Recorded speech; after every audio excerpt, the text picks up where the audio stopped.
Hi, greetings from Cypress Hills, Saskatchewan. I'm Brad Wall.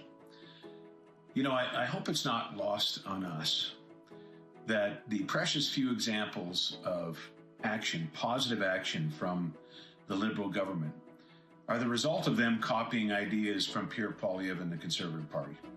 A couple of examples, the GST on new homes, and very significant for those of us in Saskatchewan who fought the carbon tax from day one, the end of the consumer-facing carbon tax. These examples underscore the point that in the run-up to the last election and during the campaign, we had from Pierre Poilievre and his team principled conservative leadership, offering principled conservative policies that were aimed at affordability, that were aimed at economic competitiveness. And when it was all said and done, obviously the end result wasn't what we all wanted, but it was as close as we've been in many elections. Under Pierre Poilievre's conservative leadership, his principled conservative leadership, the party achieved more electoral success than it had in a very long time. That's why we as a party are in a good position right now. That's why I believe as a party, we need to continue to offer the same kind of leadership, the same kind of principled conservative alternatives, the same ideas around affordability, the same ideas around the economic health of our country. And we need to do it effectively, as Mr. Poilievre has done to date, to garner more and more support until we get to that conservative election win and real change and much needed change for this country.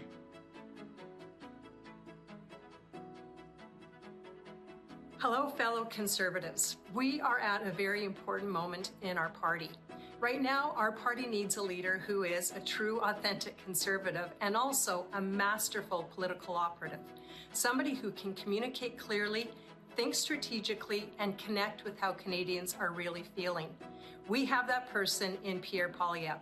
Pierre has one of the sharpest political minds in the country. He knows how to craft a message that resonates, and he understands the hard work and the commitment that it takes to win.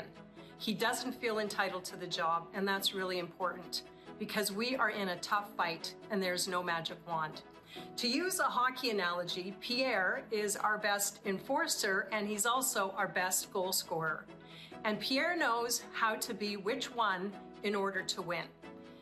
Just as importantly, Pierre knows how to surround himself and is surrounding himself with other leaders who will bring out the best in him, who will complement his strengths and bring him balance. Without hesitation, I support Pierre Poilievre. He is the right person to lead our party and to lead our country.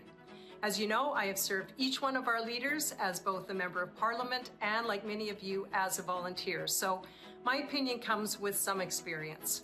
I support Pierre. I ask you to do the same. Hello to Conservatives from across Canada. My name is Abhi Khan and I am the leader of the Manitoba Progressive Conservative Party. The threats and challenges facing Canada at this moment are substantial. We are facing issues that are unheard of in a modern democracy. But Pierre is a fighter. He will not quit. He works hard for Canadians. He works hard for single parents, children, and people who simply need a chance in life. Manitobans believe in a united Canada and leadership that stands up for Canadian families, farmers, and small businesses. Together, with Pierre as our leader, we must work to put Canada back on track, to build a stronger future for Canadian families and all future generations.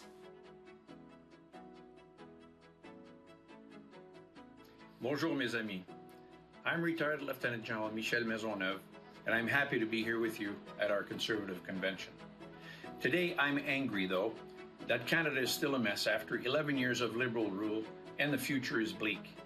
Mark Carney reminds me of an Obama version 2, all talk and travel but no action. We need our Conservative Party to remain united, and that starts at the top. Pierre Poilievre is our leader, and he is the leader that Canada needs today.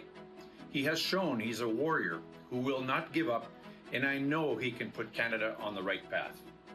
As you've seen in polls, young Canadians have come to understand it, and they are behind him 100%. And so it's time for all of us Conservatives to recognize this and to silence the doubters. Nous avons besoin d'un leader fort et d'un parti uni sous son leadership. Ce leader est notre chef Pierre Poilievre. Il est celui qui peut rebâtir le Canada après 11 ans de dégâts libéraux et donner de l'espérance à nos citoyens et nos citoyennes. Il a démontré sa résilience et son ardeur et il n'arrêtera jamais de travailler pour nous et pour le Canada. United under Pierre's leadership, we can show that we are ready to govern, to fix our country with concrete results, and to retake our place as a strong power in the world. Let's bring hope back to all Canadians by standing united behind Pierre Poilievre. I strongly believe that he is the Prime Minister we need right now. Merci beaucoup.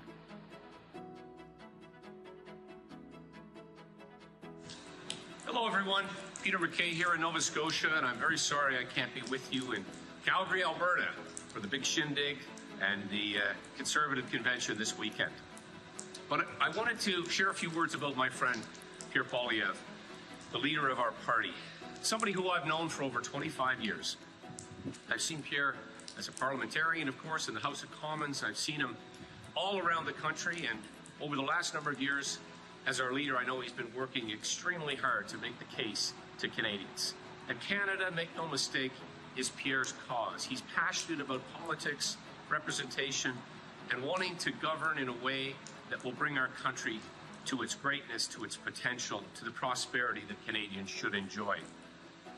You know, I think we all need to remember that in spite of the loss in the last election, there were tremendous gains made, both in seat count and popularity, and we came so close.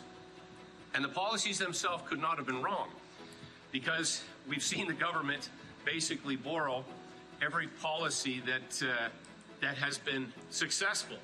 The difference being that they don't implement them, they only announce them. We need the real deal. We need authentic leadership. And that's what Pierre represents. Pierre has truly become one of the most effective leaders of the opposition that I have ever seen. He prosecutes the government in a fair and factual way, but that's not the job that we need him in. And I remind us all that in 2004, under the leadership of Stephen Harper, we lost that election. And of course, it was disappointing. And many were throwing criticism and shade at Stephen Harper the same way that we're seeing it directed towards Pierre. But Stephen Harper went on to become one of the best prime ministers our country has ever had. And I believe Pierre has that same potential. Pierre is somebody who is going to bring forward policies in the resource sector with respect to criminal justice initiatives, which I'm very passionate about. And he's somebody who I believe has the greatest potential to bring our country back. And so this leadership review is extremely important. I believe that Pierre will do what Stephen Harper did, and that is emerge victorious in the next election and take our country to a better place. And so I wish you all the very best in Calgary this weekend. I wish I could be there. I hope to see you all again soon.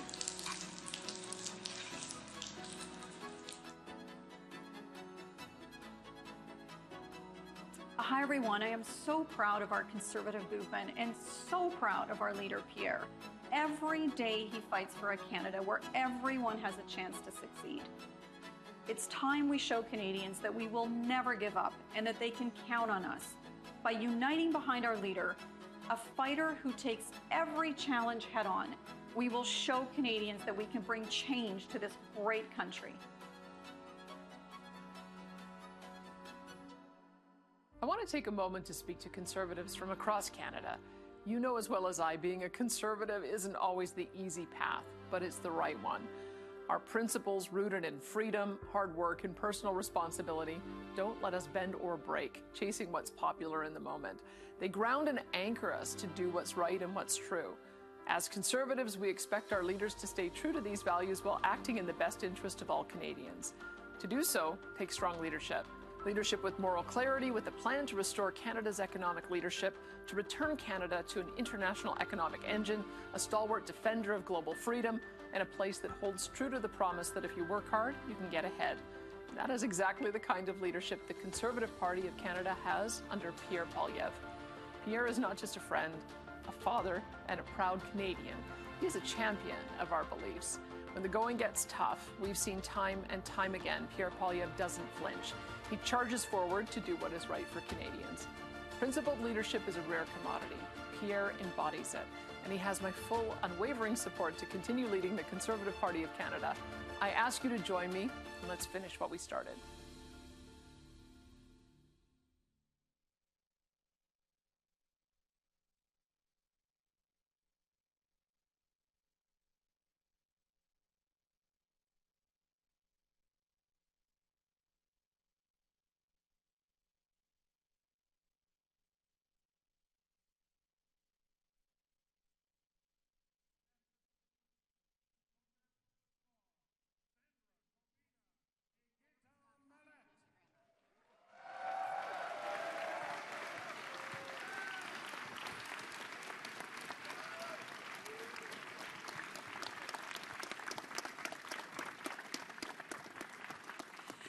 Good evening, everybody. How is everybody feeling tonight?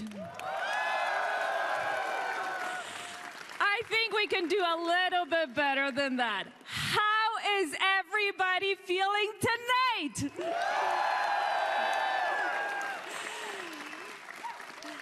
It is so good to be here together as one Conservative family. It feels so good. I am Sandra Cobena, a proud Conservative Member of Parliament for Newmarket, Aurora.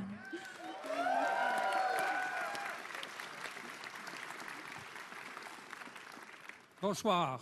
I am Gaëtan Mallette, the Conservative Member of Parliament, et je suis Gaëtan Mallette, député conservateur de la circonscription de Kapuskasing, Timmins et Mushkegowuk.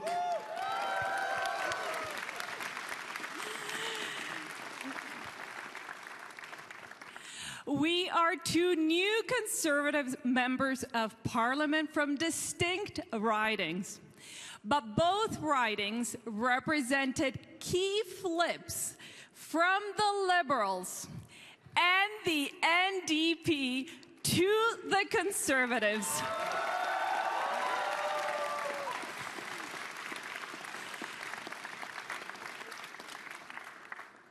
My riding is made from two ridings, both of which were held by the New Democrats. Mon comté est issu de la fusion de deux circonscriptions, toutes deux détenues par le NPD. This was traditional NDP territory, with much of either riding not being won by Conservatives in decades, with some not ever. It's fair to say that this is a blue-collar riding full of people who work hard and believe in Canada and everything that this country has to offer. But they recognize that now the Conservative Party under Pierre Poilievre is the only party that represents that hope for the future of Canada.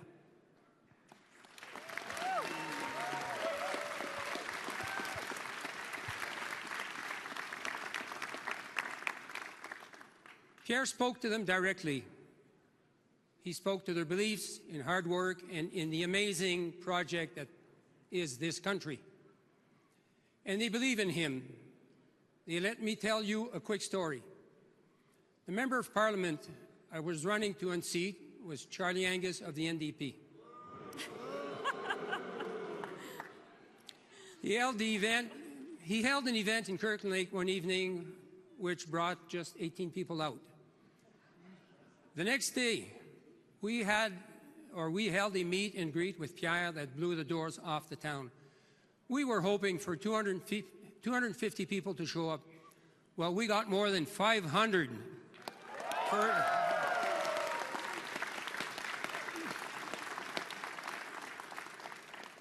Okay, hold on.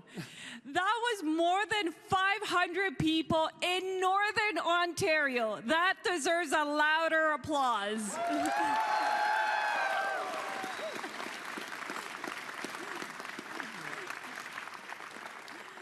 Thank you, Sandra. It was so big that Angus tweeted it must have been AI. But let me tell you, it wasn't AI. An old-timer from the riding who has seen a thing or two around Kirkland Lake came up to me and told me that, and I quote, "The last time we had an event like this was with Diefenbaker." Diefenbaker.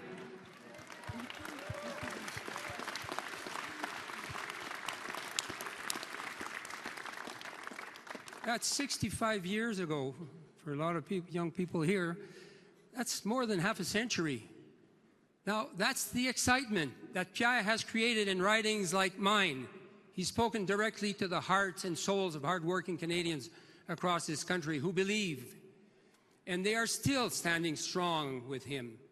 Il s'est adressé directement au cœur et à l'âme des Canadiens et Canadiennes qui travaillent fort partout au pays et qui croient en lui et continuent de le soutenir avec conviction.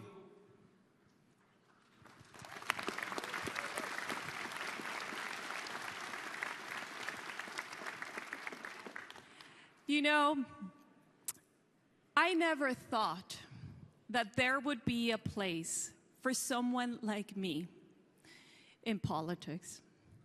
I am an immigrant who came to Canada with nothing. And I mean nothing. We just had the clothes in our bags. I am a mother of 3, a finance professional on Bay Street. But after a decade of failed Liberal policies, I came at a crossroads. I saw the challenges that our country was facing. And I saw Pierre Poilievre, a leader who understood the hardworking Canadians who felt unseen and left behind by elitist politicians. A leader who loves the ordinary Canadians he so proudly calls extraordinary.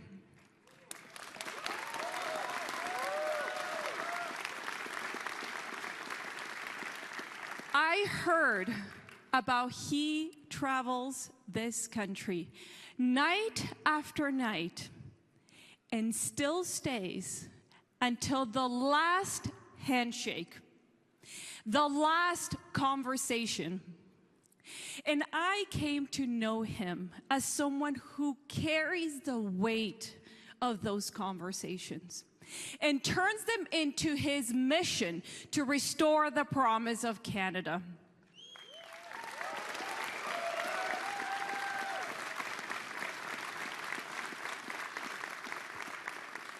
And so I started to ask myself a question. Could I leave the finance world and fight for a better country for my kids, for our kids? And so I did.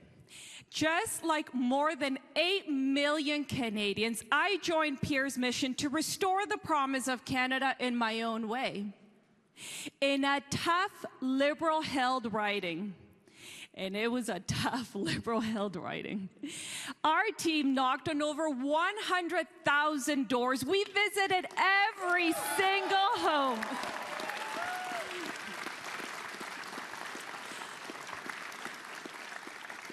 We visited every single home, not once, not twice, 3 times.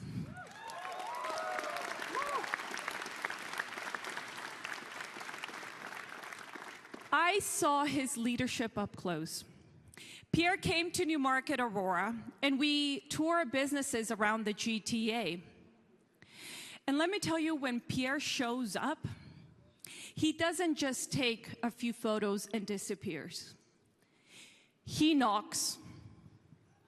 He listens. He stays. With Pierre, the work doesn't stop when the cameras turn off. He met voters who understood that he represents hope and true belief in our country. They are united behind Pierre, much as we are in the Conservative Party of Canada tonight.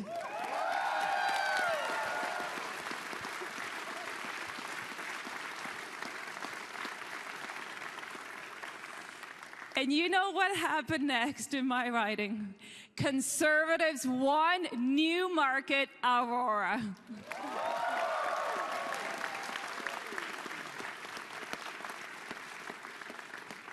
We're lucky to have such a courageous young woman, Sandra. Thank you. Thank you. Tonight, we have the great honor of introducing Pierre Poilievre, the leader of His Majesty's Loyal Opposition and the Conservative Party of Canada. As a member of Parliament and former minister, he helped the previous Conservative government cut taxes, balance budgets, deliver affordable homes, and crack down on crime and corruption. Ce soir, nous avons le grand honneur de vous présenter Pierre Poilievre, chef de la loyale opposition de Sa Majesté et du Parti conservateur du Canada.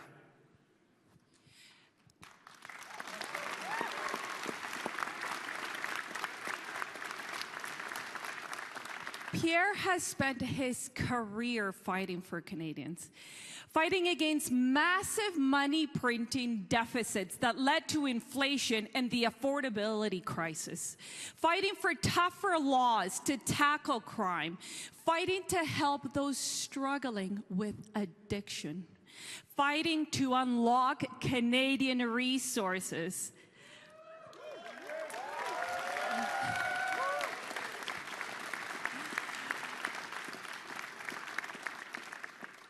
But the reality is, he has only begun. So, ladies and gentlemen, please turn your eyes to the screens. Mesdames et messieurs, veuillez porter votre attention vers les écrans. This moment isn't about politics. It's about the people who build this country. The ones who get up early, work hard, and are still overlooked. For too long, Canadians have been told to wait, to settle, to believe nothing can change. But real change doesn't start in Ottawa or fancy boardrooms. It starts by listening on the street, in the stores, in the quiet conversations that never make the news. En regardant chaque personne droit dans les yeux et en partageant ses rêves, le changement est possible grâce aux gens qui refusent d'abandonner.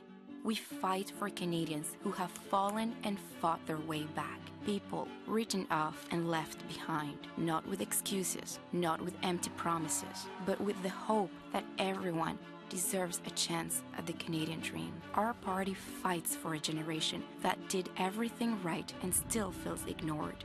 Des jeunes Canadiens qui ont étudié, travaillé fort, économisé et respecté toutes les règles, mais qui se demandent s'ils vont un jour être capables de s'acheter une maison pour fonder une famille. They're not asking for shortcuts, just a fair shot at the life they were promised. We fight for families working longer hours, stretching every dollar to put food on the table. We fight for those who served Canada with honor, the men and women in uniform who stood up for this country and now ask their country to stand up for them. On se bat pour l'avenir de nos enfants et de nos petits-enfants, pour qu'ils puissent grandir ici, fonder leur propre famille et vivre dans la liberté, la sécurité et l'espoir, pour qu'ils puissent croire à notre pays. This is why we take principled stands, even when it's hard, even when it's unpopular. We fight even though it is a sacrifice for our family, even when we miss our kids, even when we are on the road. But our love for them keeps us going, never giving up, because the future of our children and yours is worth every sacrifice. Parce que quand on se bat pour des gens qui ont le cœur à la bonne place, on ne recule jamais, on n'abandonne jamais, même quand c'est difficile. That's how we defend our values. That's how we change this country. That's how we fight and win for every Canadian. With your help, we're going to win the next election.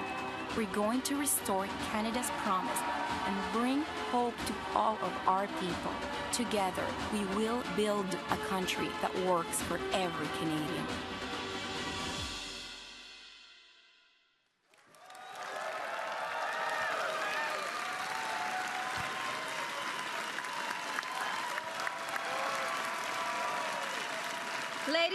Ladies and gentlemen, mesdames et messieurs, je vous présente my husband, the next Prime Minister of Canada, Pierre Poilievre.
Merci beaucoup. Merci beaucoup tout le monde. Merci beaucoup tout le monde. Merci Anna, l'amour de ma vie, the mother of my two beautiful children, Valentina and Cruz. And most of all, thank you to the great grassroots conservatives who work and unite here today. And welcome to my hometown of Calgary. Conservatives from all over the country. Who's excited to be in Calgary in January?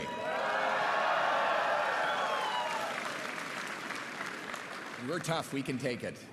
A little bit of regional advice for our Atlantic friends. Try the steak, not the seafood. For those of you from the Eastern Prairies, sorry to block your view with the mountains. To our friends in Toronto, enjoy your time outside of the center of the universe. I love seeing so many conservatives in one place, but it must freak the Liberals out enough to invoke the Emergencies Act.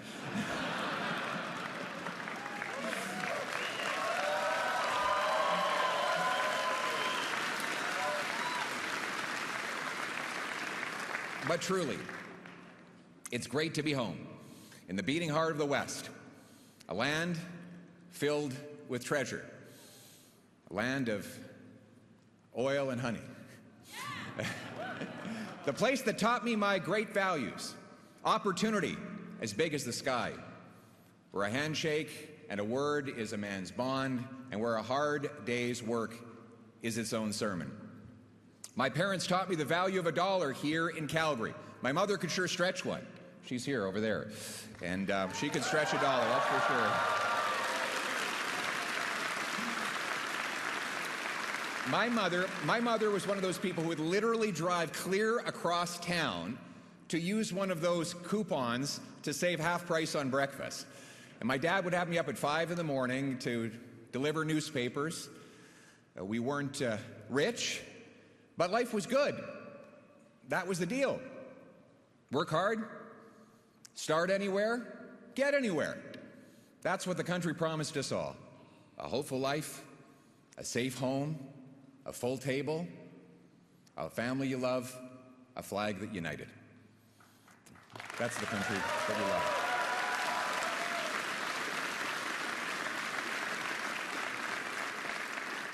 We call it the Canadian Promise, the deal.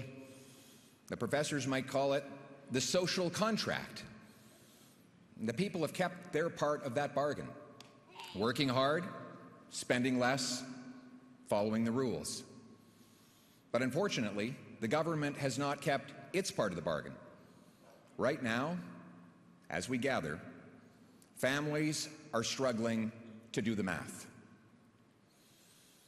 Young people are wondering if they'll ever have a job or a home. Worried parents are sitting at kitchen tables with empty fridges and empty bank accounts. And seniors worry that their savings might not last as long as their days. This Liberal government doesn't just leave people behind, it prices and shuts out youth from homes, workers from jobs, and families from groceries. Simply put, Canadians cannot afford life under the Liberal government.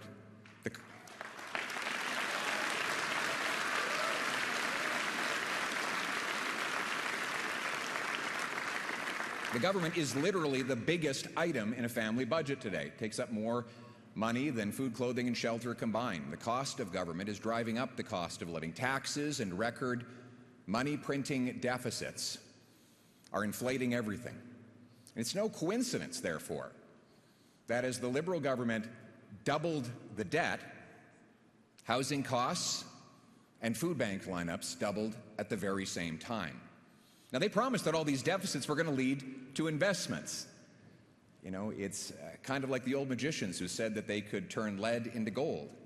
But those deficits never became investments. In fact, Canada has had the worst investment and the worst growth in the G7 over the last 10 years. Amazingly, Canadian citizens, this is an incredible fact, Canadian citizens now open more businesses in the United States of America than they do in their home country.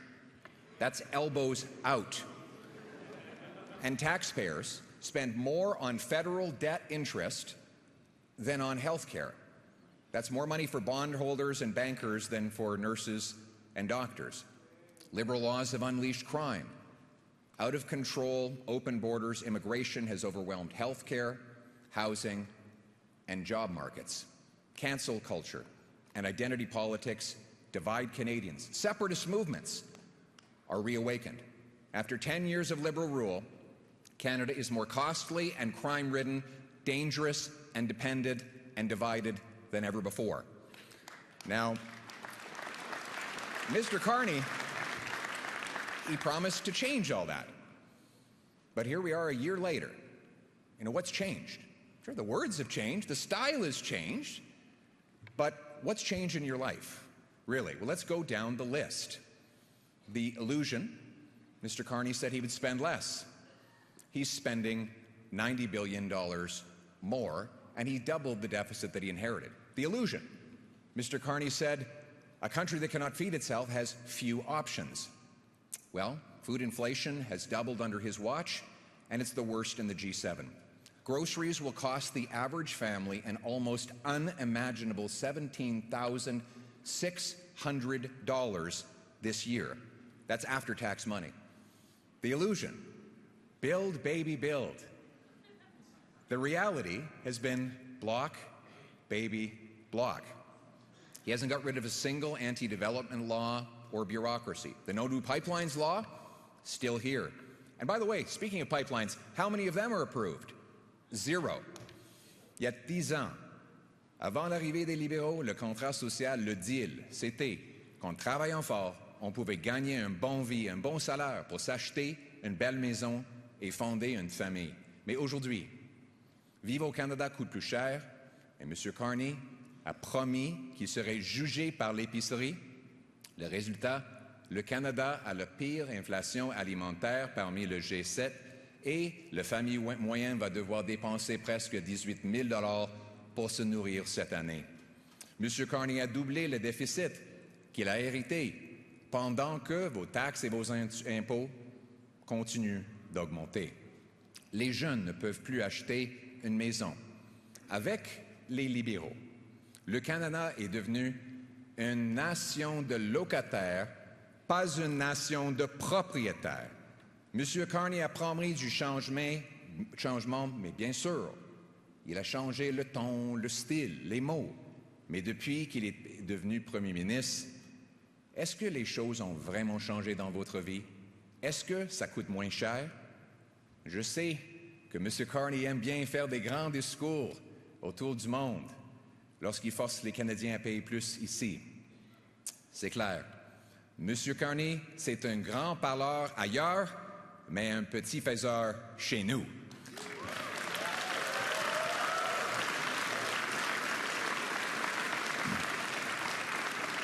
So I've got a funny paradox for you. I've got a bit of a funny paradox for you. He imposes taxes and red tape on home building, resource development, and businesses. Then he creates new bureaucracies to subsidize home building, resource development, and businesses. He taxes food production, and then he creates new programs for food subsidies. In every case, he blocks and taxes a thing, and then subsidizes that same thing. As President Reagan says, if a liberal sees something that moves, he taxes it. If it keeps moving, he regulates it. And when it stops moving, he subsidizes it. But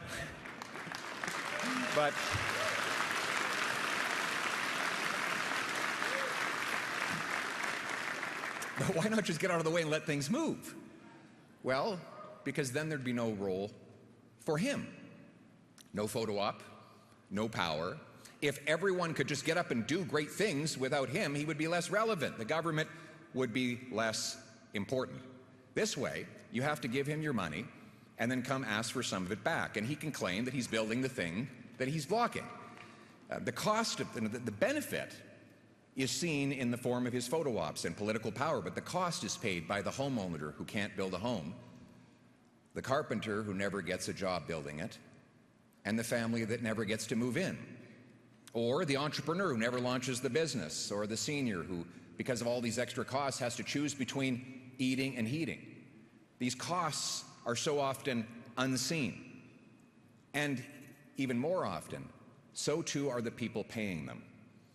But my message to those people who have felt unseen for too long, who are carrying the country on their back and feel underappreciated and overworked, Conservatives see you, and Conservatives will fight for you. Thank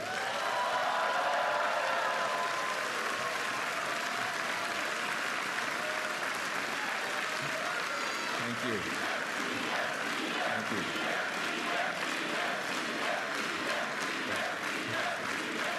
Thank you. Thank you. The people need the government off their backs, out of their way, and by their sides. And when I become Prime Minister, these great Canadians will not need to ask my permission to succeed.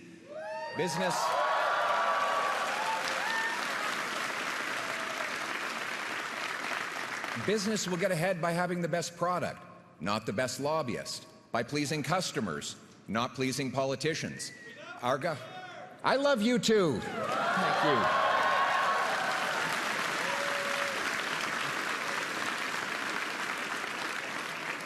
We have the most amazing patriots, the most amazing people in this party. Thank God for the grassroots of the Conservative Party.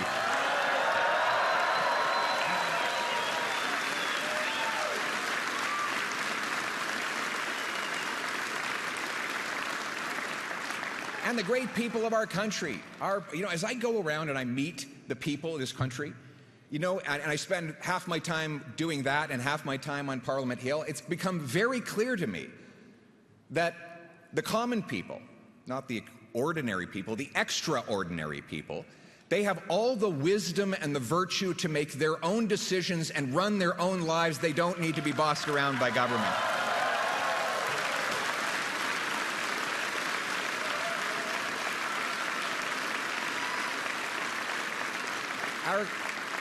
Our government is here to do its job. Only the things that people can't do for themselves, not run your life. In fact, if I were starting a new political party from scratch, I'm not. But if I were, it would be called the Mind Your Own Damn Business Party. It would be.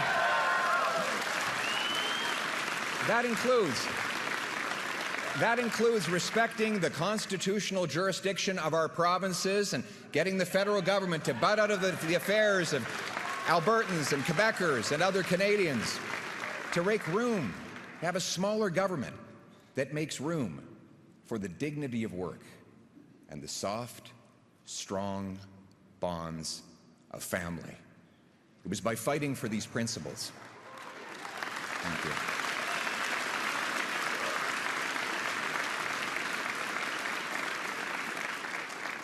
It was by fighting for these principles and giving hope to the common people that we won the most votes in our party's history, 2.5 million more votes and 25 more seats, often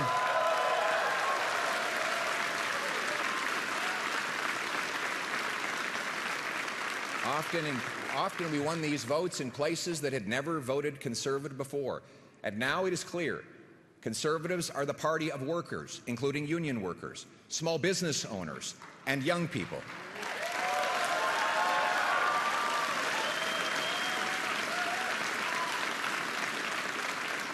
Have you seen the youth delegation at this convention? It is amazing.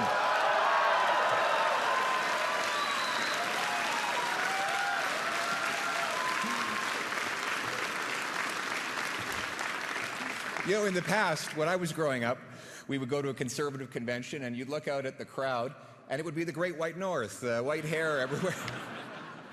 And we love the people with white hair, the wisdom that they share with all of us, but we also need a party that's infused with young people. And on that front, we are the youngest party and the oldest party. In fact, Elections Canada holds a mock vote in the high schools on Election Day, and this year, Conservatives won. We came in first.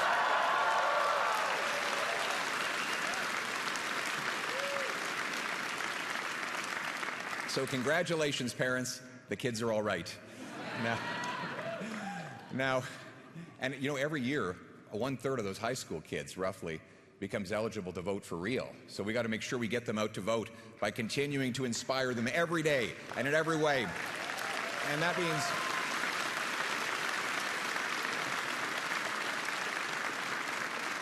now, obviously, elections teach us lessons, like, for example, the need to hold earlier and open nominations, to have more local autonomy, to empower our local riding associations, who are the backbone of our organization. And for that, I want to thank all of you in this room who have provided such valuable input in the lead-up to and throughout this convention. You are the ones whose ears and whose feet are on the ground and have the best intelligence to bring us. And you have told us many things, but one of the most important lessons I have gained from listening to you throughout this convention is that you told us to ignore the voices who keep telling us to abandon our conservative principles. We will remain true to our principles.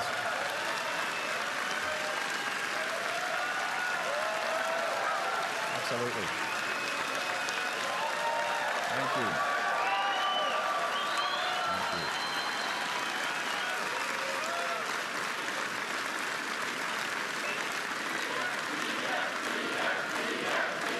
Thank you.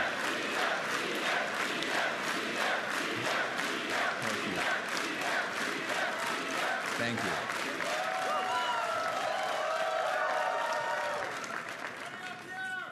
Thank you very much. On the issue of the principles that we hold, we won the debate in the last election on every single one of the big issues. On carbon taxes, inflation, housing, resources, crime, drugs, and soon we will be proven right once again on the wasteful and insane liberal gun grab.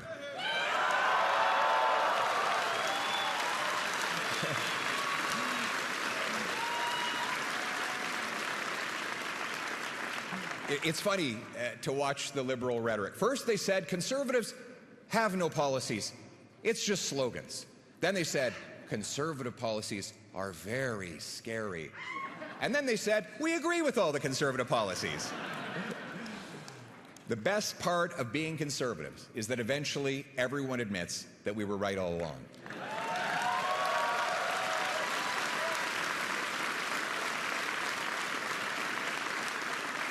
And it's not just the solutions for the past, it's the solutions for the future that we offer the Canadian people that brings so much hope. Policies like an affordable government for an affordable life.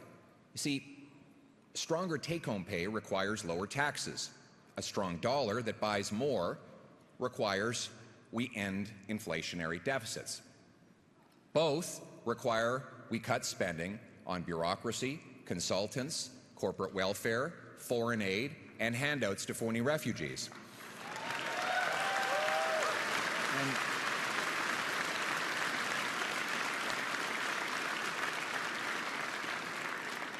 speaking of affordability, everything should be dirt cheap in Canada because we have the most dirt in which to build homes, grow food, and dig resources. Right? Think about it. The treasures in our soil, mixed with the hands of our genius engineers and trades workers, can and will supply an abundant, affordable, autonomous future to our country. And now more than ever, we need autonomy and independence. Unfair and unresolved U.S. tariffs and diplomatic distractions and disruptions from down south and from other places show that we cannot rely on others to secure our borders or buy our goods. Conservatives renew our good faith offer to help the Prime Minister and his government get U.S. tariffs removed and open new markets abroad. We will work with the government in any way we can because Conservatives always put our country ahead of our party.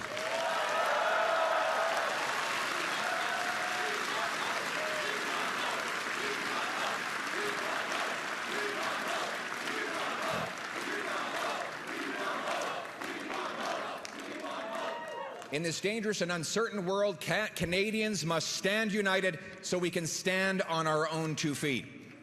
United and strong, Canadians will bow before no nation anywhere on earth.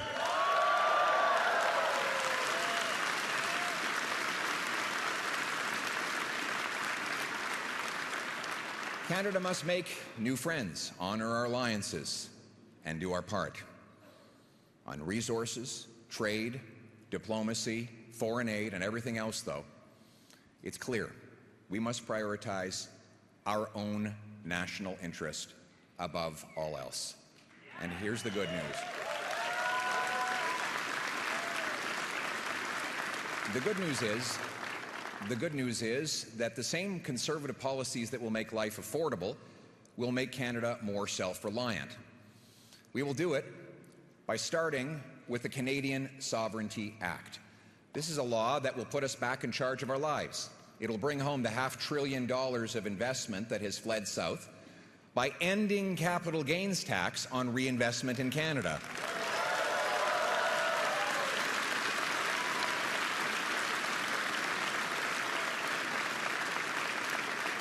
That'll be like economic rocket fuel for startups, high-tech, and major job-creating projects. We'll replace anti-development laws like C-69 and C-48 with new laws that will quickly approve projects and allow energy shipping off our west coast. We will also quickly greenlight Danielle Smith's proposed pipeline to the Pacific.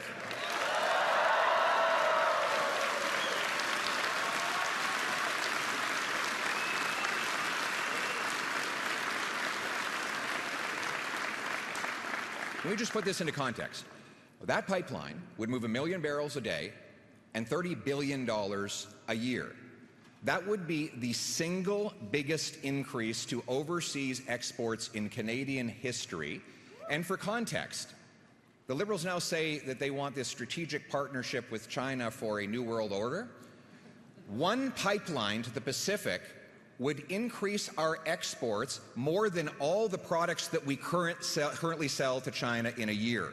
So I think that is a more accurate and pragmatic approach to diversifying our trade.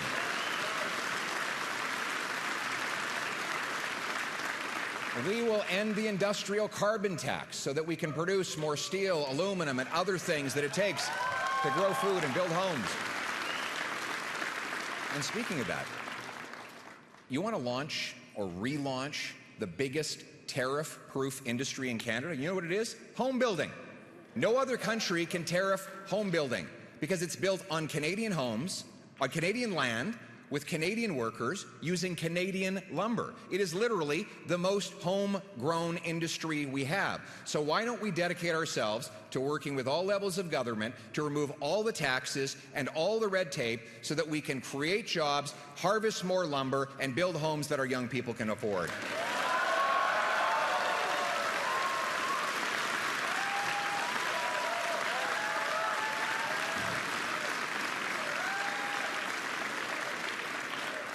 We'll create free trade bonuses for our provinces to open up markets to the rest of Canada.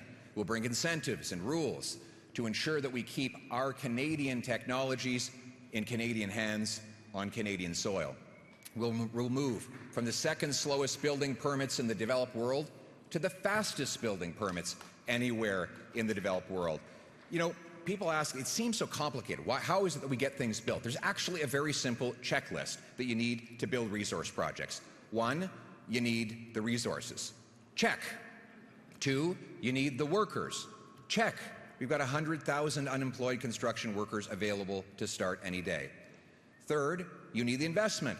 Check. We've got massive pension funds that are literally investing hundreds of billions of our savings in other countries where they can get things built. So the 4th thing is the only thing missing. It's the federal government permits. They are among the slowest in the world.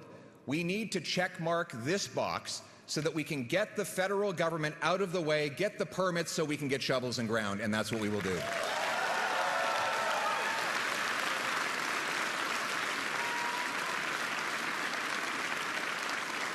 Self-reliance requires self-defense. We must be a nation that protects our seas, skies, and soil without depending on the U.S. or anyone else to do it for us. And that's what our Conservatives believe. It's time to cut the back office bureaucracy and the botched purchases so that massive increases in defense spending actually hit the front line and support our soldiers, sailors, aircrew, and veterans. We will reassert Arctic sovereignty in this great conservative tradition of Harper and Diefenbaker. We will take back control of our north and ensure no foreign powers ever threaten our territory.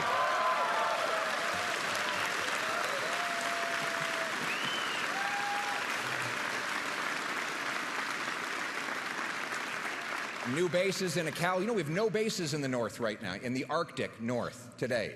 We haven't had any since the Cold War. We will open new bases in Iqaluit, Churchill, and Nunavik. 4 rather than 2 new icebreakers will break open that ice and open up new passageways for Canadians. We will speed up the purchases of new tactical submarines. I think my little girl wants to be a submarine sailor. She's very excited by that idea. So I think she's tired of hearing Daddy's speech, though, so we lost her. We will speed up purchases of new submarines, tactical helicopters, satellite ground stations, over-the-top radar, and we will quickly add an arsenal of drones that will cover more territory at lower costs and less risk to Canadian life so that we are ready for the future of warfare.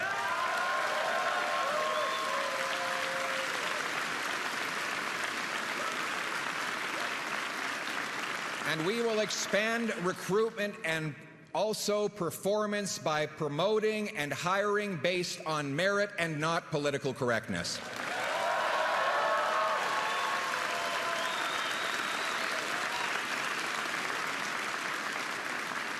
Our forces will be guided by a warrior culture, and our government will be dedicated to its first responsibility, which is to take care of our precious veterans. They fought for us, and we will always fight for them.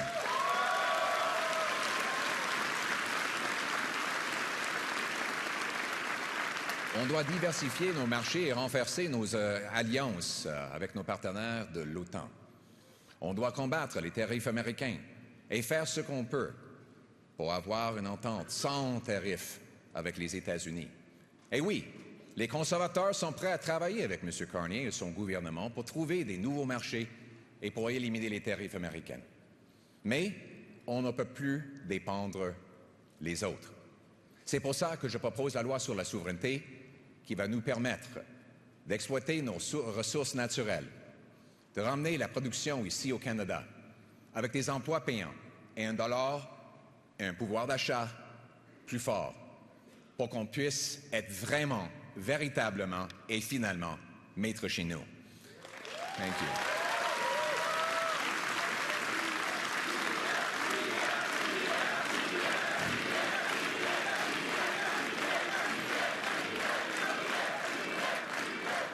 And we need to unite this country like never before, because a house divided cannot stand. You know, here we go again.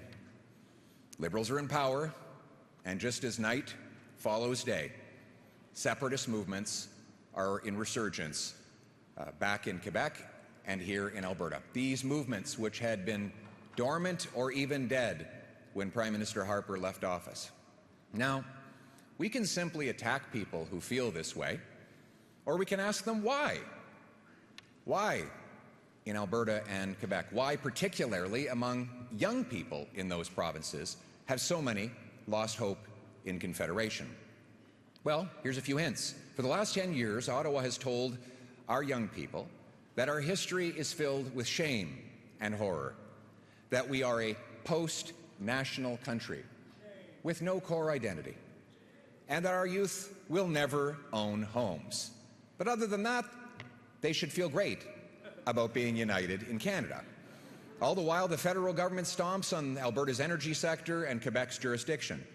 Now, our message to those youth and to all of the people in Alberta and Quebec who are losing hope in our country: you will again have a country that respects your autonomy, is proud of your industries, unites us around our common identity and history, a country that will afford you the hopeful future that you have earned.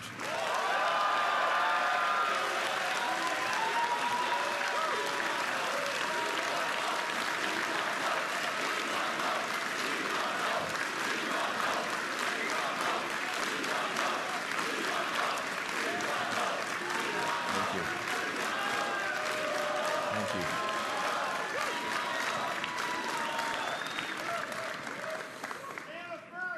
You know, it's incredible that when there's never been a referendum crisis or a national unity crisis when Conservatives have been in power. It's an interesting coincidence, isn't it?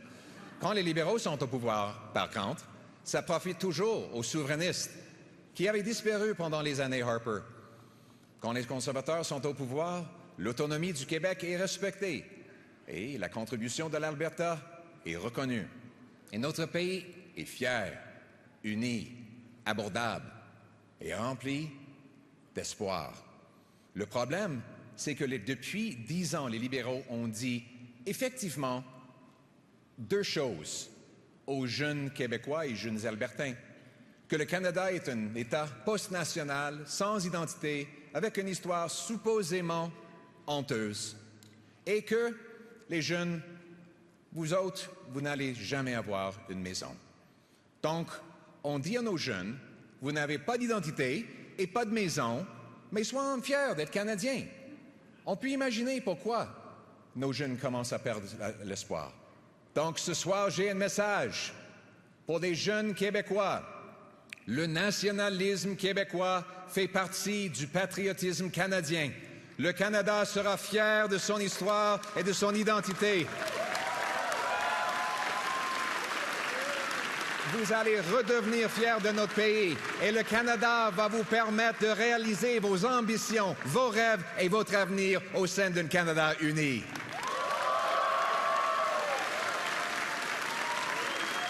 Merci.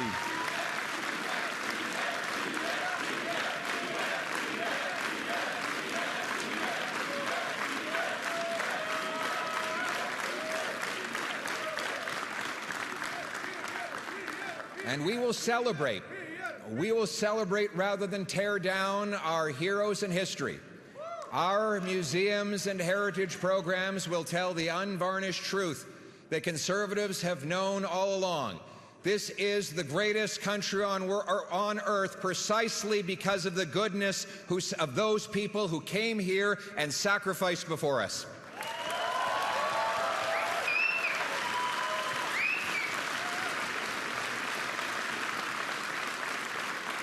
As the great Nova Scotian Joseph Howe said, a wise nation preserves its records, gathers up its monuments, decorates the tombs of its illustrious dead, repairs its great public structures, and fosters national pride and love of country by perpetual reference to the sacrifices and glories of the past. Uniting around our common history will heal the divisions. We want a nation where all of us are equal, a nation that is colorblind. We want a nation with no more hyphens, no more group labels. We are all Canadians, Canadians in our heart, Canadians in every single way.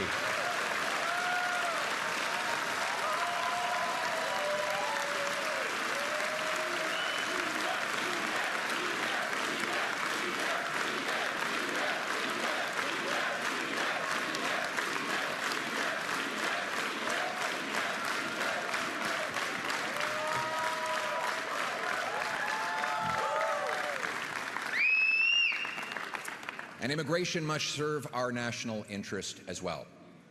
We will welcome those who contribute, and we'll make sure that their skills are recognized so that they can get licensed to work as doctors and nurses in our country and reduce wait times in our hospitals. At the same time, we must cap immigration at numbers we can integrate into our jobs, housing, health care, and Canadian way of life.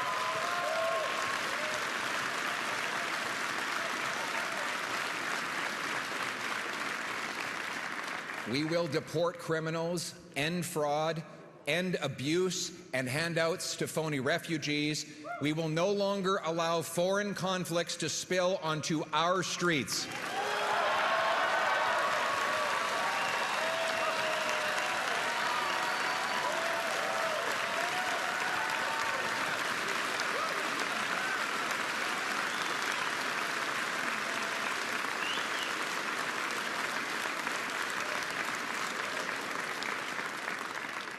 We must unite to end anti-Semitism and the attacks on their places of worship.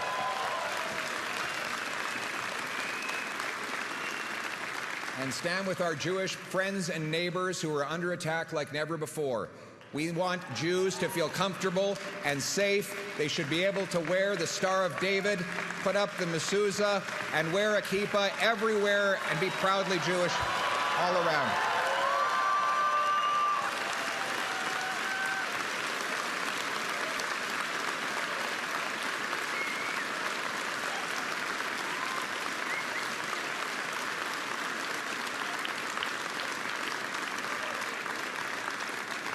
That's the story of Canada, isn't it?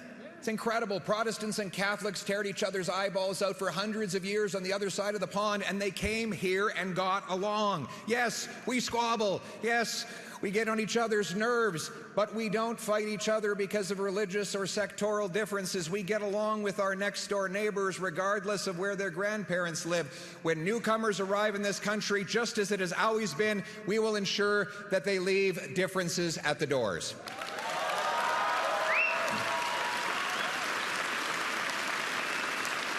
Et on va laisser les problèmes d'ailleurs à la porte.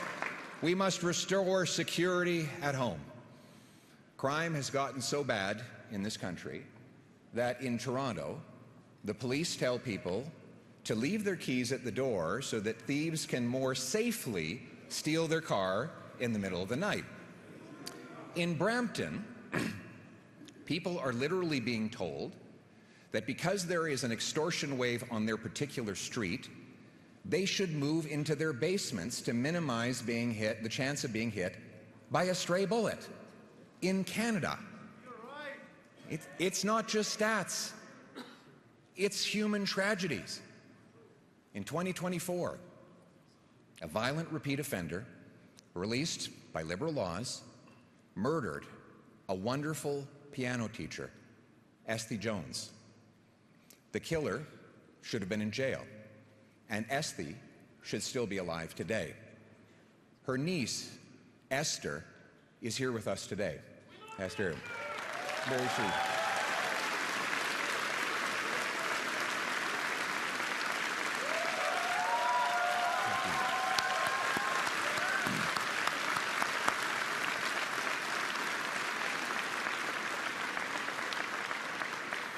She decided to turn this terrible strategy into action, this terrible tragedy into real change. She joined our party and testified in a parliamentary committee against catch and release liberal laws.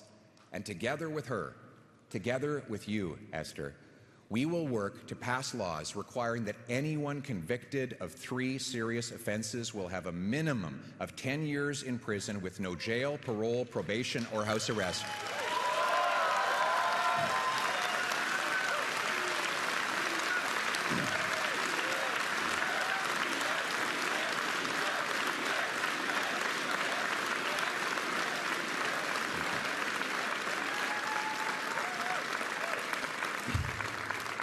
The tiny group of criminals, the career criminals, will stay behind bars so that no one ever faces a tragedy like Esther's family. And I can tell you, Esther, that your wonderful aunt will have an incredible legacy because her story will inspire us to take the action that will save so many other lives. Thank you, and God bless your beautiful family.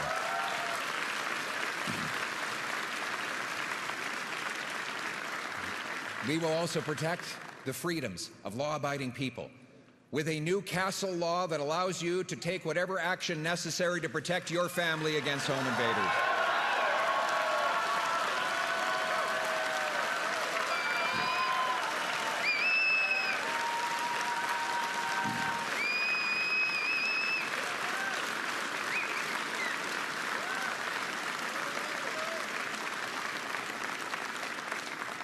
We will do so also by protecting the rights of law-abiding firearms owners, stopping the liberal gun grab,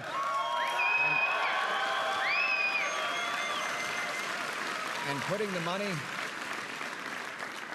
money into border security. By definition, if you've got a possession or an acquisition license, if you're following the law, if you would even respect this confiscation policy, you're by definition not the risk. You're not a danger, and we shouldn't be wasting police resources harassing you. The Liberals want to protect turkeys from hunters. We want to protect Canadians from criminals.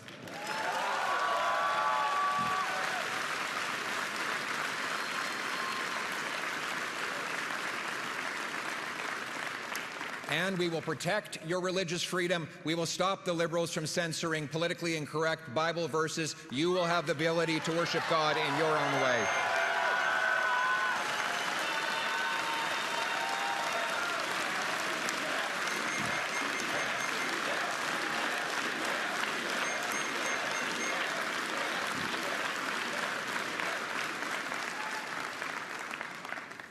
And we'll protect our loved ones from addictions. Overdoses have cost 50,000 lives and overrun our streets. We'll bring in life sentences for fentanyl kingpins, shut down the drug dens, and treat drug abuse, because 50,000 dead is too many. Let me tell you.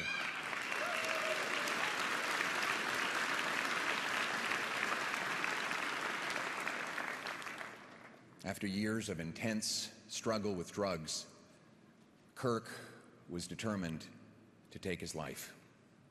While driving on the Sea to Sky Highway, he took off his seatbelt and he drove full speed into a rock wall. But God was not finished with him yet. Kirk survived. And he later said, at that moment, I decided I was going to change my life.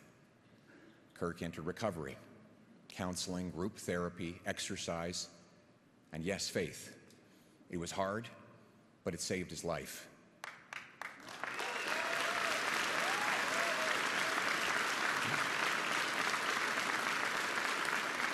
And he has since become a chef at the same treatment center. He makes a mean steak, which he's promised to let me try.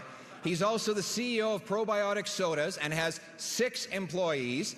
He will soon be marrying his beautiful fiancée, and both of them are here with us tonight. Give them a big round of applause. Way to go, buddy. Way to go, man. We love you.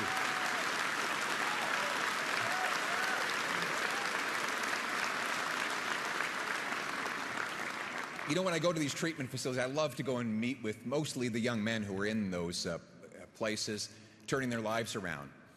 And I walk in and I say, I'm not here because you need me. I'm here because, frankly, I'm here because I need you. Canada has a job for you to do. You need to get better and go out and pull the next guy off the street. And he's going to come in and get better, and he'll go back out and pull the next guy off the street, and we're going to keep doing that again and again till every last one of our brothers and sisters is back on their feet. So hang on, have hope. Help is on the way. Hope. That's really the theme of this convention and this evening. Hope is on the way for our people as well. But hope is not just a comforting blanket. Hope is the knowledge that your work will fulfill your purpose, your why. He who has a why can bear any how, Viktor Frankl wrote in the great book, Man's Search for Meaning. That thing that you call meaning could be for you a home, a career, a family, a business. Seeing your autistic daughter speak for the first time is the thing. It's the thing.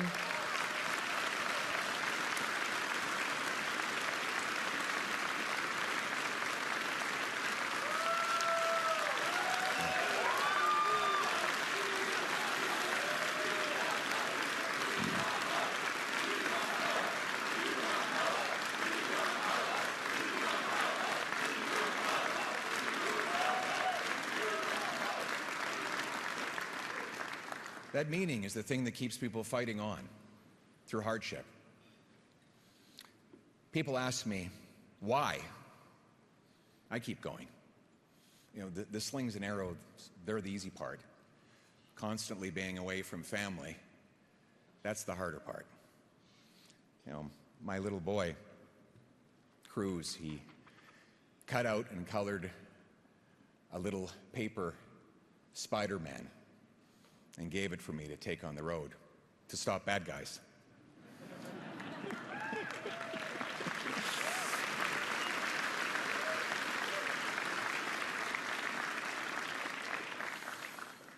I look at it when I'm in the hotel room, sometimes late at night. It makes me smile. I see all those little scribbles and cut marks and imagine those little figures working away. And I know that one day I'll come home and those fingers will have grown big. And I miss him. And too often, I kiss my wife and daughter goodnight through FaceTime. So why keep going? Because we want our kids to have the same promise that we had. Because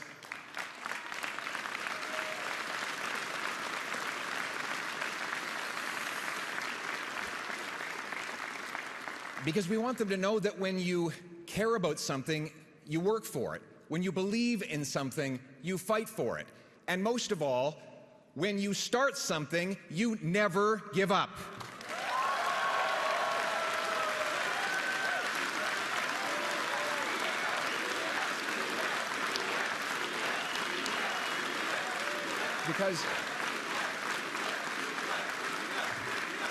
Because the unsung heroes who built and protect this country, who have it infinitely harder than I do, they never give up, so I have no right to give up. Because all of you who pound signs on frozen ground, knock doors on dark nights, and sacrifice warm family dinners for cold campaign pizza, you never give up, so I'll never give up.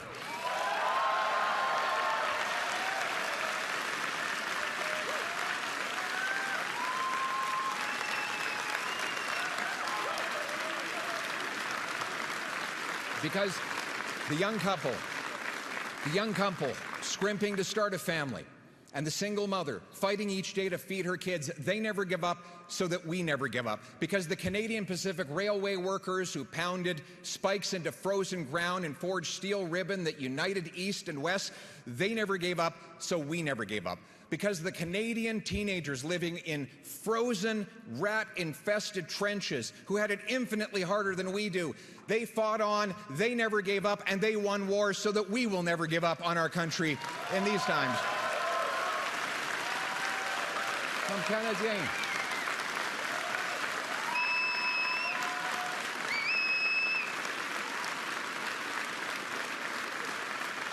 Comme Canadiens, on ne lâche pas. Parce que ça vaut la peine de se battre pour notre pays, son peuple et sa promesse. Because we are Canadians, only Canadians, could carve the world's best country out of a big, cold, vast land, because we never give up, we never back down, we never run away, we stand united, tonight, together, always, because this country, its people, and promise are worth fighting for, because while some say this is as good as it gets, we know the best is yet to come. Thank you very much.